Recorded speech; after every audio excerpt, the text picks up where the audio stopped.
തിരുവോണം മാവേലി മന്നനെ വരവേൽക്കാനായി കേരളക്കരയാകെ ഒത്തുകൂടിയിരിക്കുകയാണ്. കൂടെ ഞാനും എൻ്റെ കുടുംബവും പൂക്കളങ്ങൾ ഒരുക്കിക്കൊണ്ടും സദ്യ തയ്യാറാക്കിയിരിക്കുകയാണ്. കേരളക്കര മാവേലി മന്നനെ വരവേൽക്കുകയാണ്. സദ്യക്ക് കറികളായി സാമ്പാർ, കൂട്ടുകറി, അവിയൽ, കായ വറുത്തത്, പയറുവറവ്, പച്ചടി, നാരങ്ങ, രസം, തൈര്, പായസം, സേമിയ പായസം, ഇത്രയും കറികളോടുകൂടി സദ്യ ഒരുക്കിയിരിക്കുക. പപ്പടവും ഉണ്ടല്ലോ ആണ്.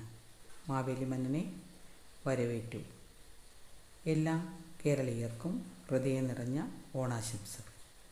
കുമ്പപ്പൂ ചോറുണ്ടേ, ചോറിന് കൂട്ടാൻ സാമ്പാറും, കൂട്ടുകറി, അവിയൽ, പച്ചടി, നാരങ്ങ, ഉപ്പേരിക്ക, പയറുവറവ്, രസം, തൈരും സാമ്പാറും, പായസമായി സേമിയ പായസം, എല്ലാം ഒരുക്കി സദ്യയുണ്ടേ. സദ്യക്ക് ഉണ്ണാനായി മാവേലി